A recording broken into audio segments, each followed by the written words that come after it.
Assalomu alaykum qadrli ustozlar, o'quvchilar va qadrli abituriyentlar.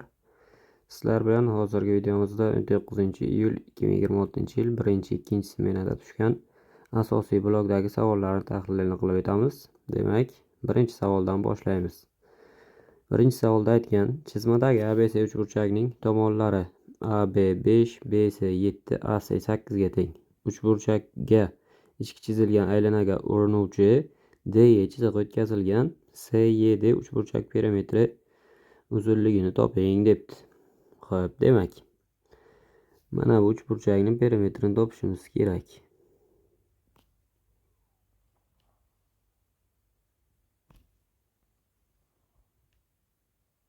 Mana shuni. Endi yechishni boshlasak nima qilamiz? Xo'p, mana bu yerdan aylanani markazidan uringan nuqtalarigacha radiusni o'tkazib chiqaman.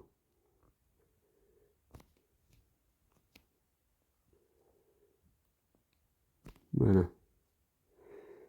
Xo'p, endi urinmagacha bo'lgan masofalar tengligidan foydalanib ishlaymiz bu misolni. Xo'sh, mana bu yerni misol uchun qandaydir x masofa deb olaman, mana bu yerni. Endi mana bu yoqqa ham x bo'ladi-da, mana bu yergacha. Xo'p, bizada mana bu yoqqa qolyapti 5 minus x. Endi mana bu masofa ham bizada xuddi shu 5 minus x ga teng bo'ladi-da. Endi mana bu yog'iga qolyapti shunda 8 bo'lishi uchun x plus 3 bo'lish kerak-da, to'g'rimi? Shunda x lar ketadi-yu 8 bo'ladi yig'indi. Bu x plus 3 bo'lsa, mana bu yer ham x plus 3 bo'lishi kerak.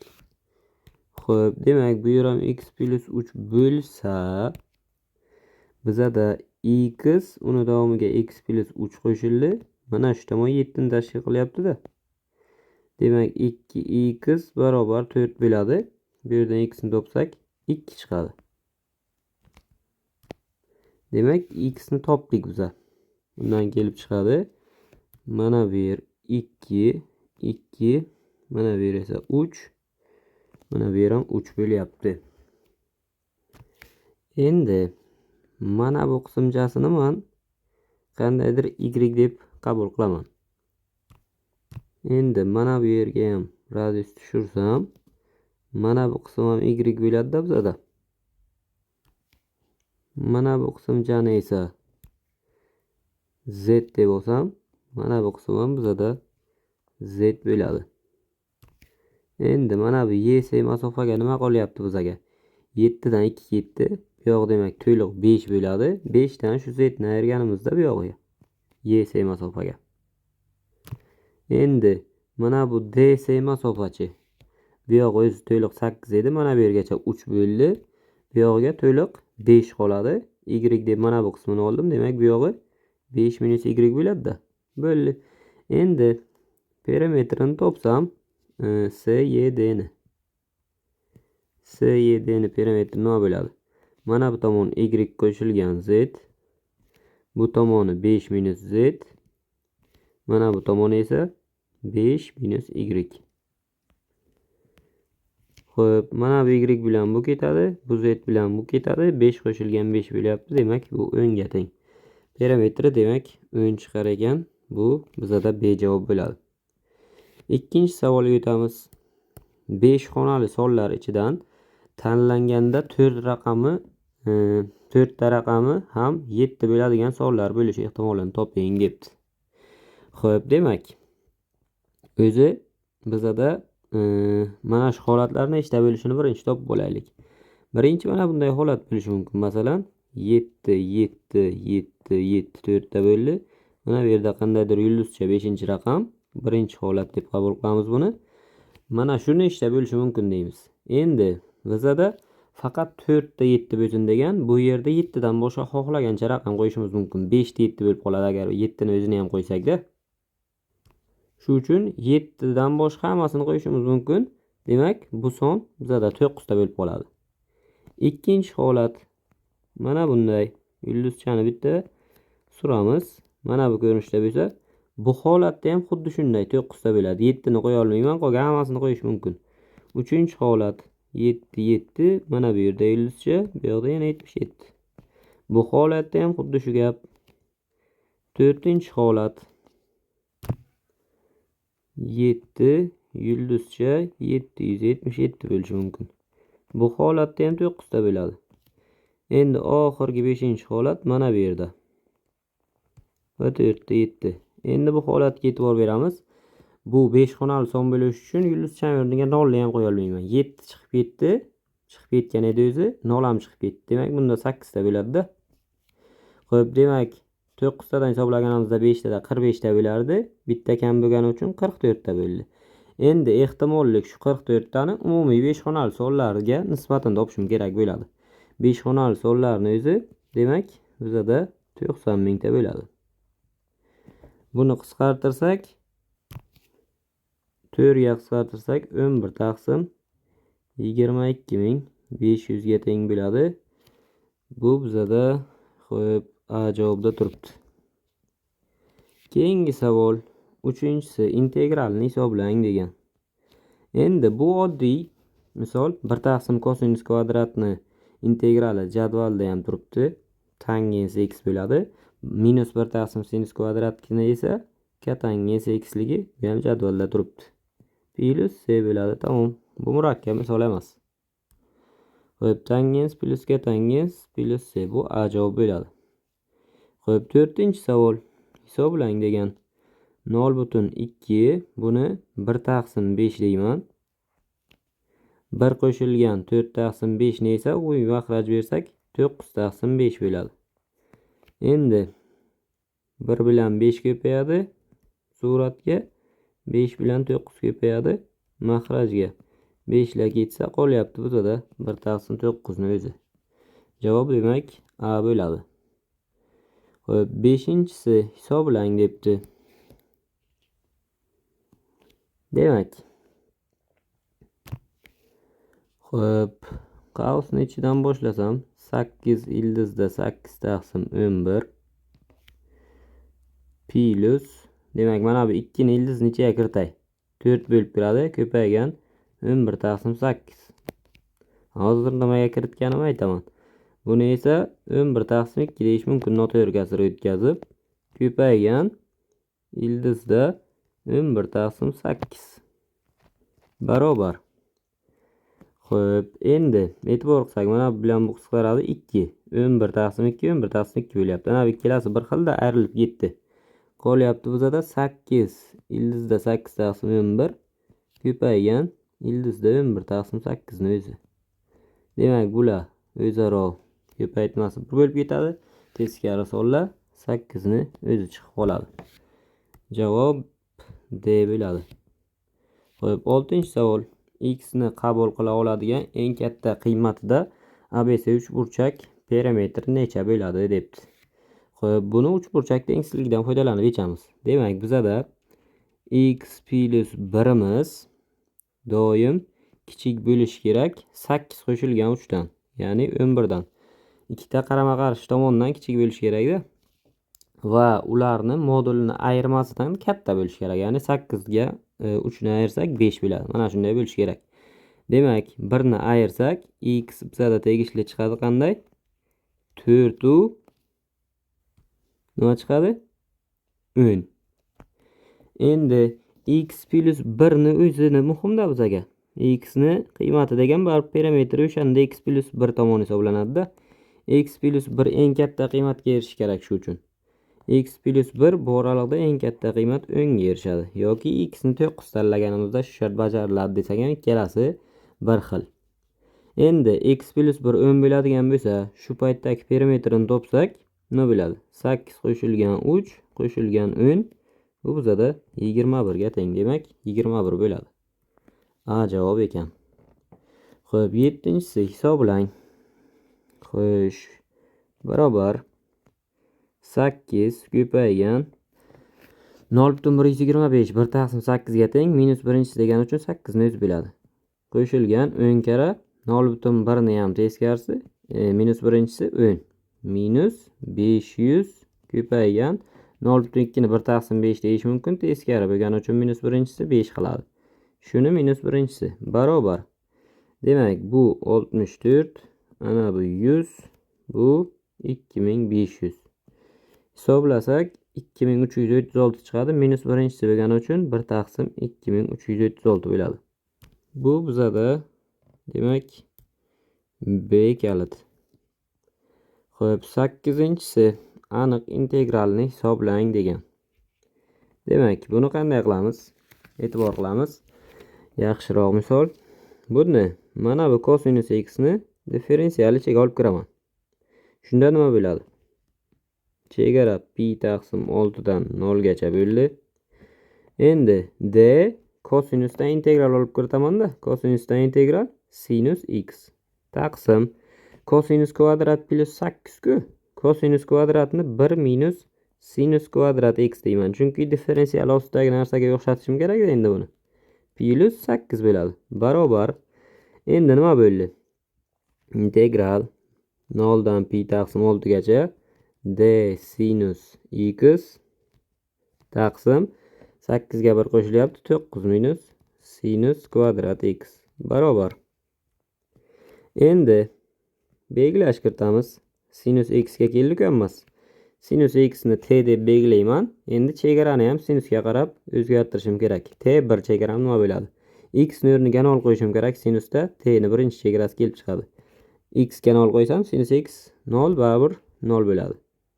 Ikkinchisi t2. Pi taqsim 6 ni qo'ysam sinus 30 gradus bo'ladi. 30 gradusda 1 taqsim 2 ga teng. Mana.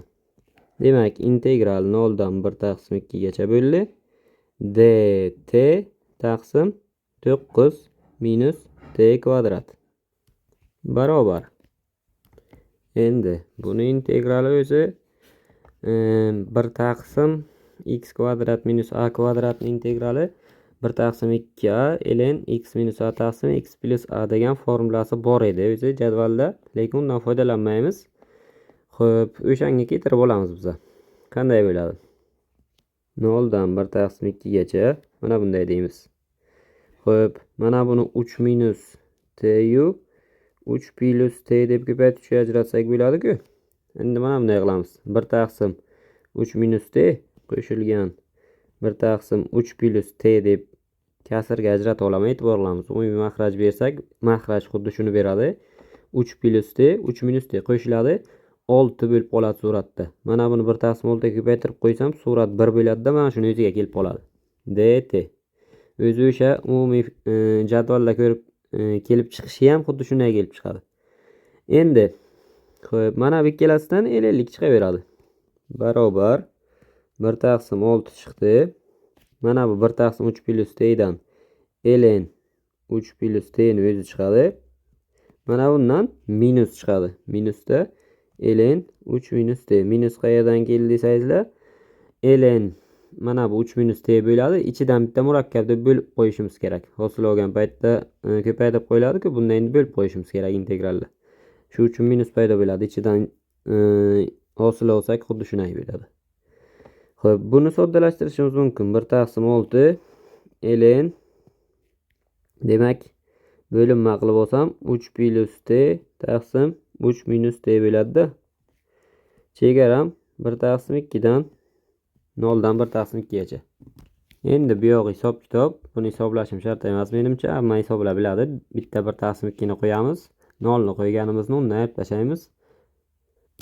Javobimiz bunda 1 taqsim 6 ln 7 taqsim 5 chiqadi. Bu bizada C javob bo'ldi. Xo'p, 9-inchisi agar x 6.25 bo'lsa, mana shuni hisoblang degan. Endi bunda e'tibor qilsak, ko'p narsani yozib o'tirmayman, tushuntirishga harakat qilaman. Umumiy makhraj bersak, mana buni kvadrati bo'ladi suratini. Bu yoqda esa buni suratini kvadrati. Endi u yerda ayirish bo'lgani uchun bu ayirmani kvadrati, bu yig'indini kvadrati-ku. U yerda ayirsak, ikkita kvadratlari bo'ladi-ku, a kvadrat va b kvadrat. O'shalar ikkovi ayrilib ketadi. 2ab minusdan 2 ta bo'lib qoladi. Ya'ni minus 4 ta 2ab isi nima edi bunda?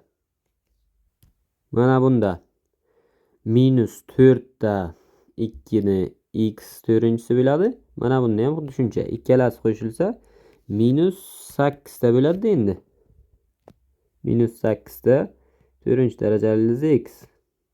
taqsim mahraj esa mana bu kvadratlar ayirmasi 4-darajali ildizda x ni kvadrat ildizda x bo'ladi. Ayrilgan 2 ni kvadrat esa 4. Ko'paygan 1 taqsim 4-darajali ildizda 4 kara x qo'yib plus 10 barobar. Endi mana bular ketadi. Bu yoqda minus 2 qolyapti. Shunda bizda nima bo'ladi? Minusni ta'sir qildirib 2 taqsim deyman. 4 minus ildizda x deyman. Plusda 10. Endi keltirib qo'ysak bo'ladi. 2 taqsim 4 minus 6,25 dan ildiz 2,5 chiqadi. Qo'shilgan 10. 2 taqsim qo'yib 4 dan 2,5 dan ayirsam 1,5 chiqadi-da. Buni 3 taqsim 2 degay. Qo'shilgan 10. Mana bu 4 taqsim 3 chiqadi. 10 ni qo'shsam, qo'yib bittasi 1 butun, 11 butun 3 dan 1 chiqadi. Demak, javob bizada A kalit bo'ladi. 10-savol. Ifoda qiymati natural son bo'ladigan A nechta degan. Demak, buni birinchi xatma-xat bo'lib chiqishimga to'g'ri keladi. Bu qanday bo'ladi? Xuddi sonni songa bo'lganimizdagi ustuncha qilib, ko'p xatni ham ko'p xatga ustuncha qilib bo'lishimiz mumkin. Xuddi shunday qilib bo'lamiz. A-4 ga bo'laman. Endi A tadan bersam, mana bu A kvadrat minus 4A bo'ladi. Ayiraman. Minus 12A dan minus 4A ni ayirsam, minus 8A qoladi. Plus 2A davomidan tushadi. 2A emas, bu xo'p 22 ku. 22. Endi minus 8 ga bersam, mana minus 8A ni yo'qotib bilaman. 8 kara 4 esa 32. Ayirsak endi 22 dan 32 ketadi, minus 10. Demak, bundan kelib chiqarganki, bu A minus 8 dan butun qism minus 10 taqsim A minus 4 chiqar ekan, soddalashtirsak. Endi bu natural son bo'lishi uchun nima bo'lishi kerak? Mana bu kasrim butun son chiqish kerak-da avvalambor. Bu butun son chiqishi uchun nima bo'lishi kerak? Mahraji o'ngga karali sonlar bo'lishi kerak. Ya'ni buning uchun A minus 4 teng bo'lishi kerak. Plus minus 1, plus minus 2, plus minus 3. 3 bo'lmaydi, uzr. Böluvchilar dedik-ku 5 va plus minus 10 bo'ladi. Demak, A minus 4 8 ta qiymat qabul qiladi mana shu yerdan. Endi 8 tani ichidan qanoatlantiradiganlarni tanlab aytaman sizlarga. Chunki 8 tani ko'rsatib chiqishim uchun bo'lmaydi deb 6 tasini ko'rsatgandan ko'ra bo'ladiganini ko'rsatib ketganim ma'qul deb o'yladim-da. Birinchisi A minus 4 minus 1 bo'lganda yo'rilib bo'ladi. Ikkinchisi A minus 4 o'ngga teng bo'lganda yo'rilib bo'ladi. Mana bu holatda A nima chiqadi? E'tibor qilamiz. Bu 3 chiqadi. Mana bu holatda esa 14 chiqadi. Endi to'g'ri kelishini, qanoatlantirishini, mana bu natural son bo'lishini keltirib qo'yib ko'rsataman. E'tibor qilamiz. 3 ta nima bo'ladi? A minus 8, ya'ni 3 minus 8 bu minus 5. Minusda 10 taqsim. Endi 3 ni qo'ysam, 3 minus minus 4 minus 1 ni beradi-da. Mana bu 10 bo'lyapti. 10 dan 5 ayirsam 5. 5 natural sonda qanoatlantiryapti. 14 ni qo'yib ko'raman. 14 dan 8 ketsa bizada 6 minus 10 taqsim. Xo'p, 14 ayrilgan 4 10 bo'ladi-da mana. Bu 1 ga teng. 6 dan 1 ketsa 5 ga teng bo'ladi mana. Mana bu ham natural son. Qolgan 6 ta sonni qo'yib ko'rishingiz mumkin. Birontasi qanoatlantirmaydi. Shu uchun soddaroq qilib ikkitasi bo'ladiganini ko'rsatdim-da. Demak, mana shu ikkitada to'g'ri keladi. Javobimiz ham ikkita. B javob bo'ladi. Xo'p, 11. Silindr to'la sirti asosiy yuzidan 4 marta katta. Demak, silindr to'la sirti S yoni 2πr kara h qo'shilgan. Bu yon sirti bo'ldi va ikkita asosi bor. 2πr kvadrat bu aylanani yuzi. Barobar. Xo'p, bu asosiy yuzidan 4 marta katta degan. Asosiy yuzidan 4 marta katta bo'lsa, asosining yuzi πr kvadrat edi mana. Mana shu tenglikni aytayapti-da. 2πrh demak teng bo'lar ekan nimaga? Bu yoqqa ayirish bo'lib o'tsa, bu yoqda ham 2πr kvadrat qoladi-da. 2π larni ketkazsak, r larni ham qisqartirsak, h teng nima bo'ladi? R bo'lib qolyapti. Endi asosining uzunligi 20π deb qo'ygan, to'g'rimi? Demak, 20π imiz 2πr ga teng-da. Radiusini r deb olganmiz. pi ile ketsa r ni qiymati 10 chiqadimi? Mana r 10 chiqdi. Endi r 10 chiqadigan bo'lsa, bizada h ham 10 ga tengda, to'g'rimi? Xo'p, silindr hajmini so'ragan. Hajmi v barobar. Xo'p, pi r kvadratni h ga ko'paytirishimiz kerak edi. R kvadrat demak 100 bo'ladi, h ham 10. Jami 1000 pi bo'lar ekan. Demak, bu yerda variantlar xato ketib qolgan. Xo'sh, demak, mana shuni misol uchun 1000 deb hisoblaymiz-da, D javob deb ketaylik. Xo'p, 12-savol. ABCD teng yo'l trapetsiyada ABCD ga teng 24, BC 21 va AD 45 ga teng. ABC va CD uchburchaklarga mos ravishda O1 va O2 markazli ichki aylanalar chizilgan va aylanalar diagonalga E va F nuqtalarida uriladi. Shunga ko'ra O1F, O2E to'rtburchak yuzini hisoblang degan. Demak, xuddi bunga o'xshash kecha yoki o'tgan kun savol tushgan edi, faqat parallelogramga chizilgan. Bu ham o'shanga o'xshash savol hisoblanadi. Xo'p. Eng yaxshi tushgan savol mana shu geometriyadan. Demak, e'tibor qilib o'tiramiz.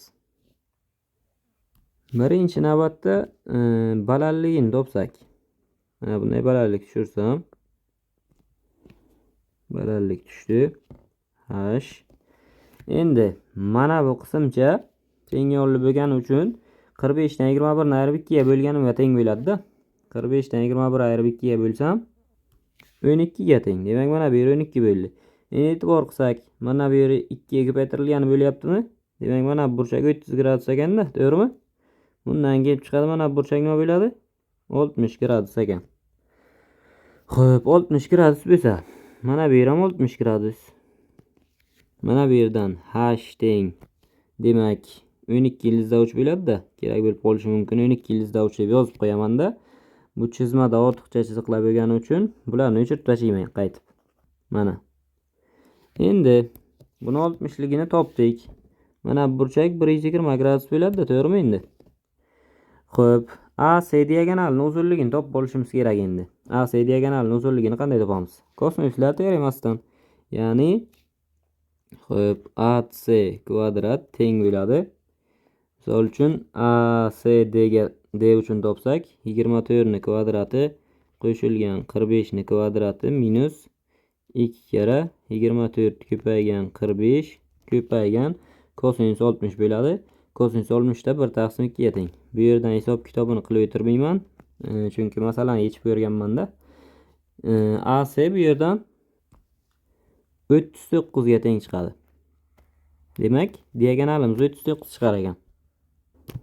Endi urinmagacha bo'lgan masofalar tengligidan bir marta mana bu uchburchak uchun CF masofani topib olamiz. Bir marta AE masofani bunisi uchburchak uchun foydalanib topib olishimiz kerak. Shunda chunki mana bu EF masofani topishimiz kerak bo'ladi-da. O'sha uchun mana shu ishlarni qilishimiz kerak. CF ni misol uchun keling x deb belgilasak, mana buni ham o'tkazsam, mana bu yer ham x. Mana bu yoqqa o'tkazsam, bu yoq demak 24 minus x bo'ladi. Mana bu yog'i ham 24 minus x bo'ldi. Xo'p, mana bu tomon to'liq 39 bo'lgan bo'lsa, 39 minus x bo'ladi. Mana bu yog'i ham 39 minus x da, mana bu yergacha. Demak, 39 minus x ga 24 minus x ni qo'shsam necha bo'ladi? 63 minus 2x. Shuni o'zi 45 tomonni tashkil qilyapti-da, mana. Bundan kelib chiqadi 2x teng 18 ga. Demak, x topsam 9 ekanda. Xo'p, CF masofa chiqdi. Endi ikkinchi uchburchak uchun mana bunday o'tkazsam va mana bunday o'tkazsam bo'ldi. Demak, mana bu yerni AE ni y deb olsam, mana bu yer ham y bo'ladi. Xo'p, mana bu yerga 24 minus y qolyapti. Mana bu qismni nazarda tutyapman. Mana bu yer ham 24 minus y. Bu yog'iga nima qoldi? 39 edi, 39 minus y-ku. Demak, 39 minus y qoladi-da bu yog'iga.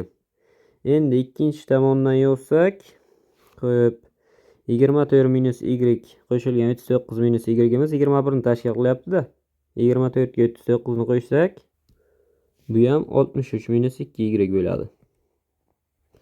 Barobar, qo'yib 21 bo'lyapti. Bu yerdan 2y'imiz nima chiqadi? 63 dan 21 ni ayirganimiz bo'ladi. Bu degani 42. Endi y topsak, qo'yib 42 bo'lingan 2 21 da. Jami nima bo'lyapti? 30 bo'lyapti, to'g'rimi? Mana bu x plus y'im 30 bo'lyapti. Demak, bu 30 bo'ladigan bo'lsa, to'liq mana bu 39 bo'lish kerak edi diagonal, to'g'rimi? 9 yetmay qoladi-da. Demak, mana bu f masofa 9 bo'lar ekan. Bo'ldi. Masala deyarli 80% hal bo'ldi. Endi mana bu radius bilan mana bu radiusni topishim kerak bo'ldi. Chunki nimaga? Mana bu yer perpendikulyar, bu yer ham perpendikulyar. Ikkita to'g'ri burchakli uch burchakcha bo'lib qoladi mana bu. Yuzalarini topib qo'shishim kerak. Endi mana buni radiusi kichkina yer bo'lsin, mana buni katta yer bo'lsin. Bu katta kichkina yerlarni yuzalarni tenglashtirib topsak bo'ladi. Ya'ni qanday? Bitta uch burchak uchun ko'rsataman, ikkinchisini yozib ketaman. Chunki yo'lini ko'rsatsam bo'ldi-da. Sababi videoni minutini ko'proq qilib yubormasdan, hisob kitoblarga vaqt sarflab, videoni kattaroq qilib yubormoqchi emasman-da. O'zingiz qilib ko'rsangiz ham bo'ladi keyin. Yo'lini aytib o'taman. Misol uchun kichkina yerni topishni aytsam. Xo'p, ABC uchburchakka ichki chizgilarning radiusida bu. S 100 uchun yozsam, e'tibor qilaylik. PR degan formula bor bizada, to'g'rimi? P bizada yarim perimetr. Yarim perimetr qanday bo'ladi bunda? 24 tomonlari 21 va 39 diagonal. Taqsim 2, mana shu yarim perimetr bo'ladi. Rga ko'paytirsam, endi ikkinchi tomondan yuza nima? Mana burchak uchun yozaman. 120 gradus degan edik buni. A, B tomon bo'lsin shu. A, B sinus alfa taqsim 2 ham uchburchakning yuzasini berar edi. Demak, 24 ko'paygan 21 sinus alfa bizada, ya'ni 120 da 60 bilan bir xil bo'ladi. Ildizda 3 taqsim 2 bo'lingan 2 mana. Mana shu yerdan r topiladi. Ikkinchisi uchun ham xuddi shunday qarab topiladi. Kichkina yerni topsak bizada 3 ildizda 3 chiqadi. Endi ACD uchburchak uchun xuddi shunday 60 gradusli burchak uchun qarasangizlar, katta yerni ham xuddi shunday topib olish mumkin. Bunda katta yerimiz 5 ildizda 3 chiqadi. Endi yuzamiz nima bo'ladi? S demak 4 burchak deylik. 4 burchakchaning yuzasi. Xo'p, mana bu 9 kara r taqsim 2, kichkinasining yuzasi, kattasiniki 9 kara katta r taqsim 2. Endi umumiy 9 taqsim 2 ni chiqarsam, r plus katta r bo'lyapti-da. Tamom. Demak, 9 taqsim 2 ko'paygan bunga ikkalasini qo'shsak 8 ildizda 3. 8 bilan bu qisqarsa 4, 9 kara 4, 36 ildizda 3 chiqadi. Demak, javobimiz B variant bo'ladi. Xo'p, 13-savol. Aniqmas integralni toping degan bunda ham. Demak, buni qanday qilamiz? 1 taqsim maxrajidan kosinus kvadratni chiqarib olaman. Kosinus kvadrat chiqsa, 1 minus sinus kvadrat taqsim kosinus kvadrat bo'ladi bunisi. Bu bizda tangens kvadrat x ga teng. Ya'ni dx barobar. Endi mana 1 taqsim kosinus kvadrat ko'paygan 1 taqsim 1 minus tangens kvadrat deb ikkita funksiyaga ajratib yozsam bo'ladi. Nimaga bunday qildim desak, 1 taqsim kosinus kvadrat differensial ichiga kiritadigan bo'lsam, tangens bo'lib kiradi, maxraji tangensda. O'xshayapti bir-biriga. Demak, integral d tangens x bo'ladi. Maxraji 1 minus tangens kvadrat x bo'ldi. Demak, endi tangensni belgilab olsak, integral misol uchun t desak, dt taqsim 1 minus t kvadrat bo'ladi-da. Endi yuqorida ko'rib o'tganimizdek, o'sha x kvadrat minus a kvadratga tushadi bu. O'shani minusligi faqat formulasi tayyor. 1 taqsim 2 a bo'ladi. Shuning uchun 1 taqsim 2 ln formulamizda x kvadrat minus a kvadratku. Bunda a kvadrat minus x kvadrat bo'lgani uchun ln ga bitta minus birinchi daraja ta'sir qiladi-yu, shu teskari bo'ladi. X minus a bo'lmaydi-yu, birinchi plusligi bo'ladi. Ya'ni 1 plus tangens x 1 minus tangens x ga aylanadi. qo'shilgan C bo'ldi. Bu demak A varianti. Keyingisi 14. Tenglamani butun yechimlar yig'indisini toping. Agar u bitta bo'lsa, shu ildizini toping degan. Demak, ketma-ket moduldan chiqarib ketaveramiz. Mana buni o'zi teng bo'lish kerak nimaga bo'ladi? 4 u -4 ga bo'ladi. Plus minus 4 deylik. Endi mana buni o'zini qaraymiz. Buni o'zi xo'p, -4 ga teng bo'la olmaydi. Shuning uchun 4 ga teng deymizda. 4 ga teng bo'lsa, xo'p, bu yoqqa 3 o'tadi-yu, 7 bo'lib qoladi-da mana bu. 7 ga teng bo'lsa, buni o'zi plus minus 7 ga teng bo'lish kerak. Minus 7 ga teng bo'la olmaydi. Shuning uchun 7 ga teng deymiz. Modulda 5x minus 1 minus 2 ni o'zi 7 bo'lyapti. Demak, mana buni o'zi 9 bo'lib qoladi-da. Bundan kelib chiqadi ikkita holat. 5x minus 1 minus 9. 5x minus 1 plus 9 bo'ladi. Mana bunda 5x tenglik demak minusda 8, x barobar minus 8 taqsim 5. Ikkinchisida 5x tenglik 10, x 10 taqsim 5 deyaveraylik. Chunki yig'in deb qo'ygan. Mahraji bir xil qo'yish osonroq. Yig'indisini toping debdi. Yig'indisi 10 taqsim 5 dan 8 taqsim 5 ketsa 2 taqsim 5 bo'ladi-da. 2 taqsim 5 bizada 0.4 ga teng. Bo'ldi. Demak, javob C bo'ladi. 15. Ikkita do'kondagi mahsulot narxi bir xil. Birinchi do'kondagi mahsulot narxi dastlab 10% ga, keyin 30% ga oshirildi. Ikkinchi do'kondagi mahsulot narxi esa to'g'ridan-to'g'ri 40% ga oshirildi. Hosil bo'lgan yakuniy narxlar o'zaro qanday farq qiladi degan. Ko'pchilik bu savolni teng bo'ladi deb o'ylaydi, qo'shib, lekin matematik jihatdan unday emas. Hozir ko'rsatib beraman. Demak, birinchi 10%, masalan, narxi x sotgan bo'lsa, 10% oshirsa u 110% x bo'ladi-da. 110 ni 1.1 ga tenglayishimiz mumkin. Buni avvalgi videolarimizda ham ko'p qo'llaganmiz. Ko'paygan. Endi bu yangi narxda, ana shu narxning o'zi yangi. Shuni o'zini 100% deb qaraladi-da, 30% ga yana oshiradi. 130% bo'ladimi? 130 ni 1.3 deb olishimiz mumkin. Mana shunday ko'rinishga keladi. Birinchisi 2 marta oshirgandan keyin bu 1.43 x ga teng. Endi ikkinchi odam uchun qarasak, do'kondagi ikkinchisi 40% ga birdaniga oshirdi. Bu 1.4x ni o'zi bo'ladi. Endi qarasak, mana buniki 1.43 ni 143% x deyishimiz mumkin. Mana bunikini 140% x deyishimiz mumkin. Endi ko'rinib turibdi 3% ko'pligida birinchisi. Demak, birinchi do'kondagi narx ikkinchisidan 3% qimmatroq bo'ladi degan javobni olamiz. Bu B javob. Xo'p, demak, yig'inni jihatdan bir xil oshirilgan bo'lsa, 2 marta bo'lib oshirgan qulayroq, qimmatroq bo'ladi-da.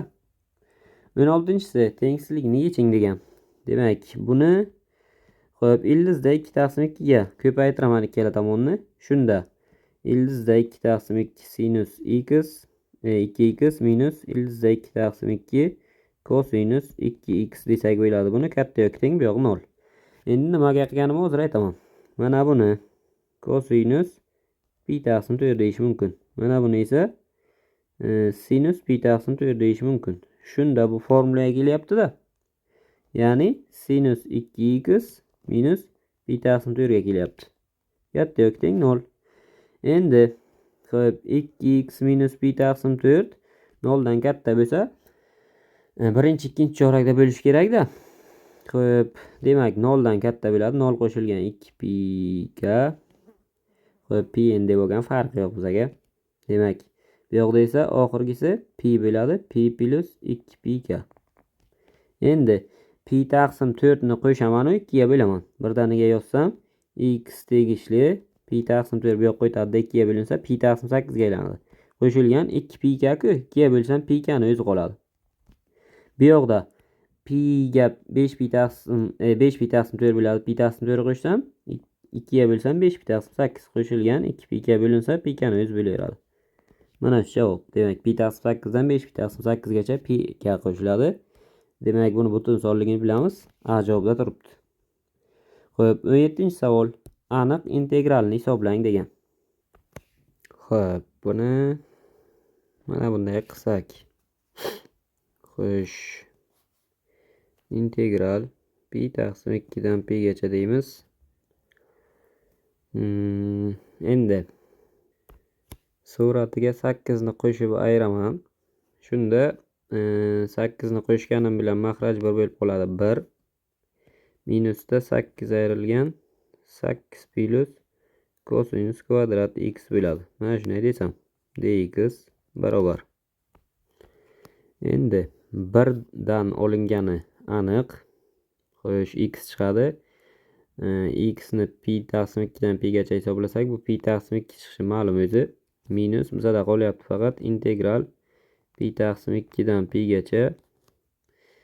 Xo'sh, endi 8 taqsim maxrajini o'zi. Mana shunday. Kosinus kvadrat x dx. Endi pi taqsim 2 minus. Xo'p, buni endi o'zini hisoblaymiz ana bu yerdan.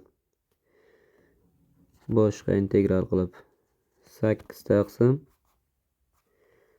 8 plus kosinus kvadrat x dx. Endi bunda nima qilamiz?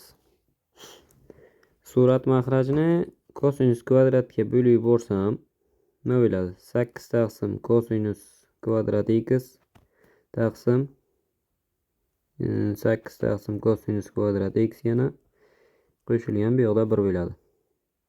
dx. Endi mana bu suratdagini 8 kara 1 taqsim kosinus kvadrat deyishim mumkin. Mana shuni 1 taqsim kosinus kvadratini d necha tangens deb kiritib yuboraman. Mana tangens bo'lib kiradi. Bilamiz, integrali tangens 1 taqsim kosinus kvadrat. Xo'p, maxrajini esa 1 qo'shilgan 8 ta. Xo'p, 1 taqsim kosinus kvadratni joyiga 1 plus tangens kvadrat x yozishim mumkin-da. Mana shu tushunarli bo'ldi. 8 kara 1 taqsim kosinus kvadrat deb olaman buni. 8 1 taqsim kosinus kvadratni joyiga ayniyatdan 1 plus tangens kvadratni yozyapman. Sababi mana bu differensialchiga tangensni kiritib oldim-da. Shunda integral 8d tangens x taqsim. Xo'p, nima bo'ladi? 8 ga 1 9 qo'shilgan. Xo'p, 8 tangens kvadrat x bo'ladi-da. Barobar. Endi tangens x t deb qarasak, chegarani hozircha qaramadim. Tangens x t deb qarasak 8 dt taqsim 9 plus 8 t kvadrat bo'lyapti-da. Barobar. Tenglik. Mana bu formuladan foydalanamiz endi. Mana bu bor edi jadvalda. Integral 1 taqsim x kvadrat qo'shilgan a kvadrat bo'lsa, bu 1 taqsim a ark tangens x taqsim a plus c bo'ladi. Mana shunga keltiramiz hozir buni. Xo'p, qanday keltirsak bo'ladi? Suratdagi 8 ni maxrajga bo'lish qilib o'tkazaman. dt taqsim 9 taqsim 8 bo'ladi-ku. 9 taqsim 8 ni 3 taqsim 2 ildizda 2 ni kvadrat desam bo'ladi. Mana a kvadratga o'xshatyapman. Qo'shilgan bu yoqda 8 bo'linadi-yu. T kvadratni o'zi bo'lyapti. Xuddi shu formula mana a ni joyiga 3 taqsim 2 ildizda 2 kelyapti. T bilan x o'zgaryapti. O'zgaruvchi o'zgarish hech nimani hal qilmaydi. Demak, 1 taqsim a bo'ladi. 1 taqsim 3 taqsim 2 ildizda 2. Bu degani 2 ildizda 2 taqsim 3 ni o'zini beradi. Bu yoqda esa ark tangensda x taqsim a edi-ku. Xo'p, x taqsim a. Bu degani x kara 1 taqsim a degani. Mana 1 taqsim a ni o'zi edi. Mana 2 ildizda 2 taqsim 3 t bo'ladi-da. Endi t ni joyiga etib qo'ysak 2 ildizda 2 taqsim 3 ark tangensda ark tangens x x emas. Ark tangens 2 ildizda 2 taqsim 3 t ni o'rniga tangens x ni o'zini oldik biz mana. Mana bunday bo'ladi bu. Xo'p. Demak, buni integrali ham chiqdi-da. Endi chegarani qo'yib hisoblasak bo'ldi. Chegarani qo'ysak, pi ni qo'ysam nima bo'ladi? Pi ni qo'ysam 2 ildizda 2 taqsim 3 ark tangens 2 ildizda 2 taqsim 3 tangens pi bo'lyapti. Tangens pi da 0 ga teng. Demak, 2 ildizda 2 taqsim 3 ga ko'paysa ham 0 bo'laveradi. Ayrilgan endi 2 ildizda 2 taqsim 3. Xo'p, ark tangens. Endi tangens pi taqsim 2 ni hisoblash kerak. Xo'p, tangens pi taqsim 2 bu mavjud emas deb qaraladi, lekin aslida uni emas. Grafikni qarasak, tangens pi taqsim 2 da cheksizlikka qarab intiladi. Demak, 2 ildizda 2 taqsim 3 ni ham cheksizga ko'paytirsak, bu cheksiz bo'ladi. Demak, bunday qaraganimizda ark tangens cheksiz bo'lyapti-da bu. Barobar 2 ildizda 2 3 ark tangens 0. Bu demak 0 ga teng bo'ladi. 0 minus 2 ildizda 2 taqsim 3 ko'paygan ark tangens cheksiz deyapti. Demak, buni t deb belgilasak o'zini, tangenslab yuborsak, tangens t tenglik cheksiz bo'ladi. Tangens qachon cheksizlikka intiladi? Pi taqsim 2 da. Ya'ni o'sha mavjud emas deganimizda barobar. Demak, bu minusda ildizda 2 pi taqsim 3 bo'lyapti-da. Xo'sh, endi o'rniga keltirib qo'ysak. Pi taqsim 2 ayrilgan bo'lyapti-ku. Xo'sh, buni endi o'rniga keltirib qo'ysak, plyusda ildizda 2 pi taqsim 3 bo'ladi. Javoblarda orasida minuslik bergan. Buni ham tayyorlasa bo'ladi. Qanday qilib? Demak, mana buni pi taqsim 2 deb oldik-ku. Minus pi taqsim 2 da ham xuddi shunayda. Demak, mana buni qilib olsak ham bo'laveradi. Xo'p, ya'ni mana buni minus pi taqsim 2 deb qaradik deymiz. Shunda ildizda 2 pi taqsim 3 bo'ladi. Ayirsak ildizda 2 pi taqsim 3. Bu demak umumiy makhraj beradigan bo'lsak 3 minus bunga ikkitadan yana qavs qo'yibman. 2 ildizda 2 pi chiqarildi, makhrajda 6. Mana shu javob bo'lib qoladi. 3 minus 2 ildizda 2 pi taqsim 6. Bu degani B javob. Menimcha, lekin o'ylashimcha, mana bu ark tangens cheksizga kelyapti. Bu elementar matematikada buni hozir imtihonga tashlash to'g'ri kelmasa kerak. O'ylashimcha, yana bilmadim. Yechilishi mana shunday bo'ladi.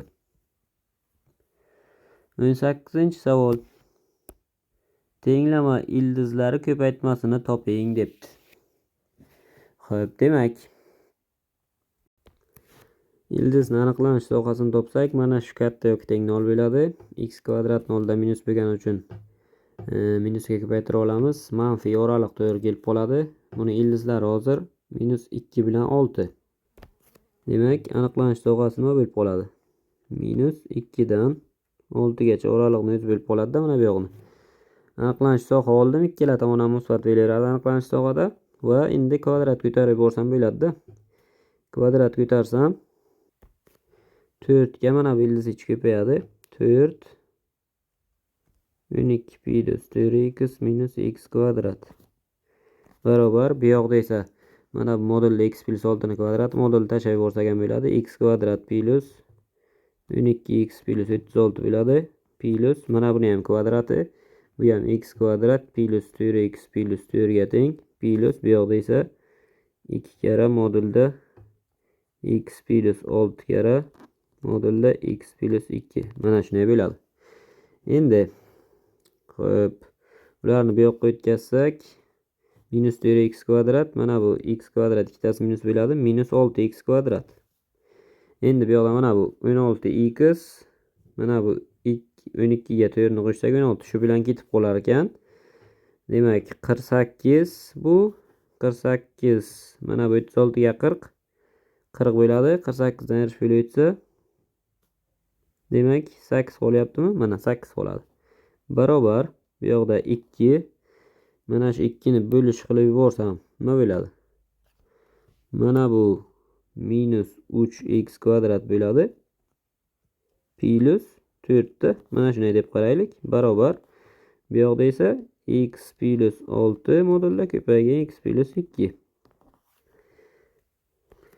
Buni o'zini mana bunday deyishimiz mumkin. Modulda ko'paytirib yozsak x kvadrat plus 8x plus 12 barobar bu yoqda 4 minus 3x kvadrat.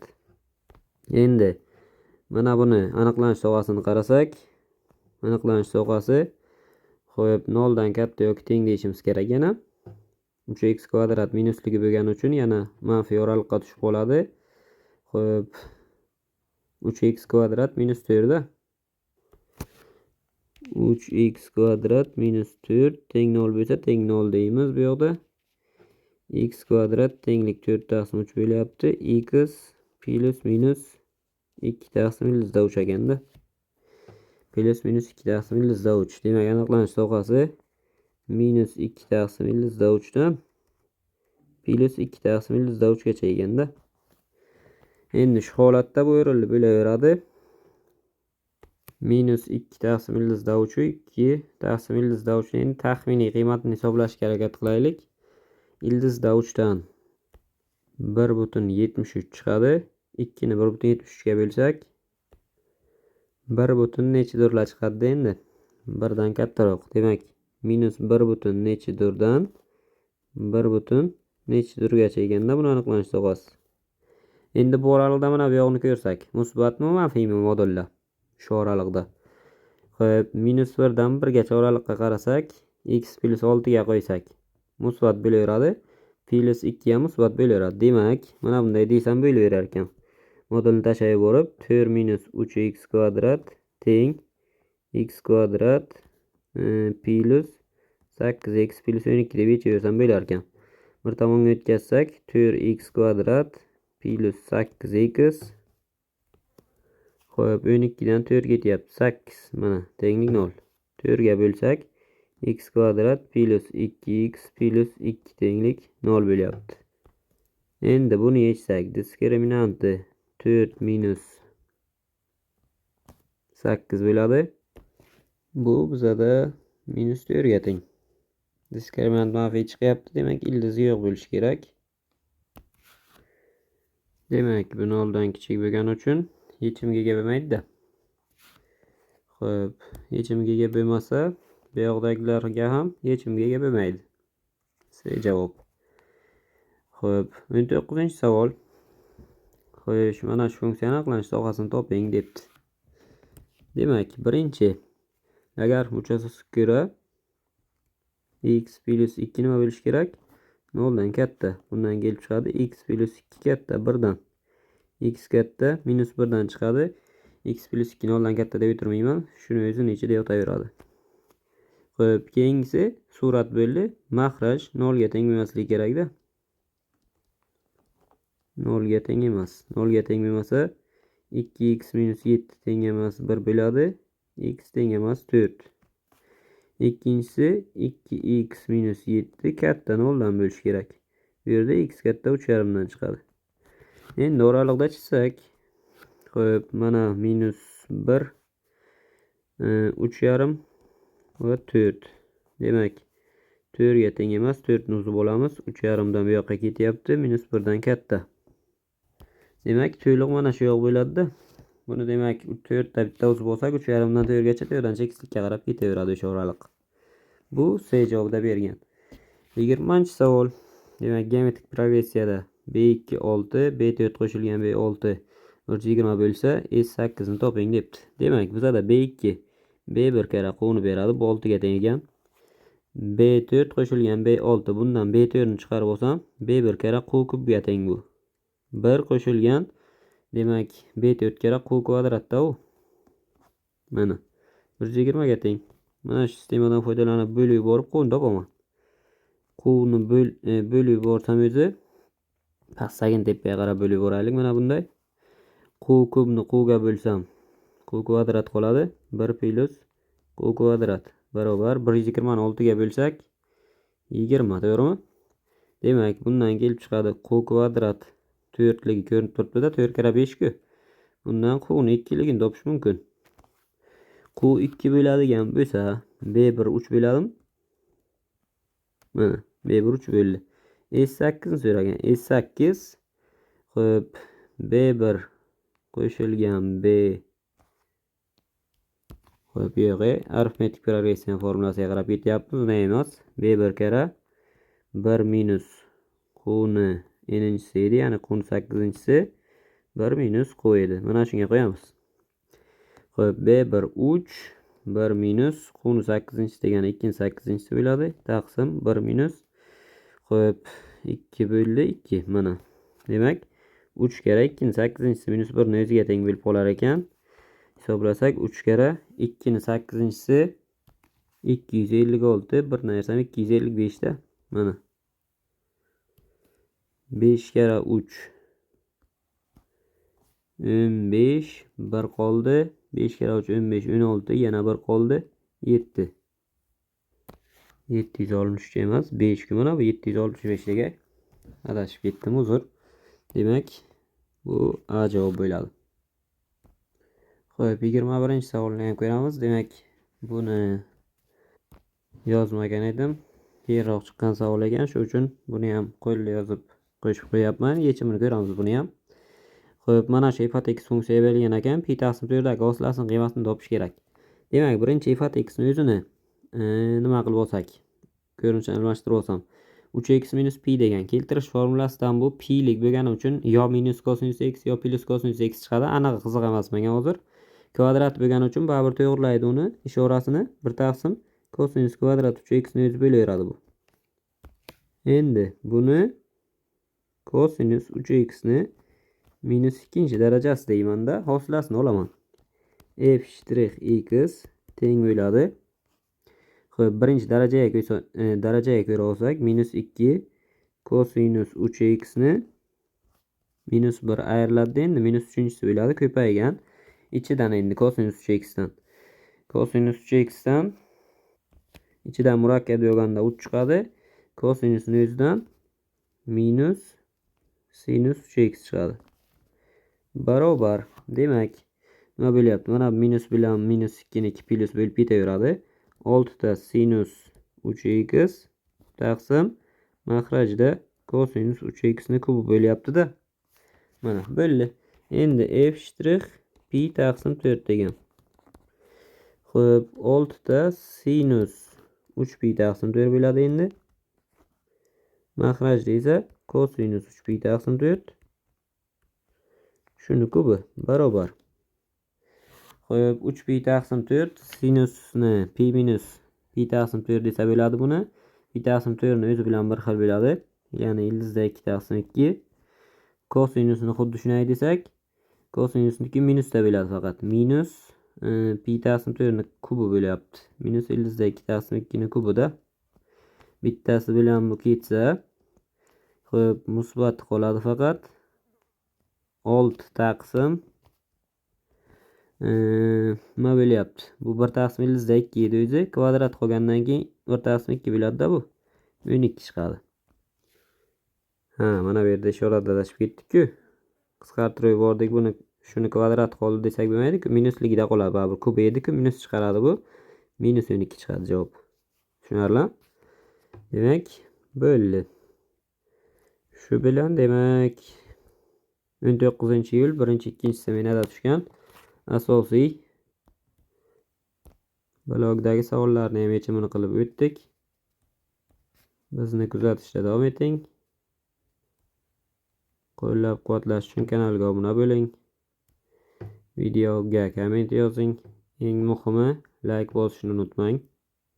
Chunki like qancha ko'p bo'lsa, biza keyingi videolarni chiqarishimiz shuncha tezroq va videolarni sifati ham ortishiga yordam beradi.